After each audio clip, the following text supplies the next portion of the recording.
अंगना में थाल खींच दुआरे भैंसुर राम कोना एती जाया बिसहरे बाजत ने पूर्ण राम कोना एती जाया बिसहरे बाजत ने पूरनी पदे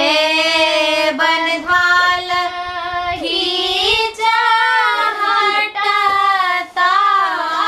भैंसुर राम एती जाया बिसहरे बाजत ने पूर्ण राम एती जाया बिसहरे बाजत ने पूर्ण तेल दे तेलिया भैया दीप दे कुमार राम बाती दे रे पटवा भैया ले सब प्रहलाद राम बाती दे रे पटवा भैया ले सब प्रहलाद लाबा दे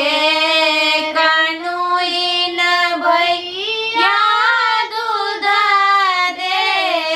गुआर राम आवत हेथिन जाया बिसहर देवानी चढ़ा आई राम आवत हेथिन जाया बिसहरी देवानी चढ़ाई भनहि विद्यापति सुनो हे महेश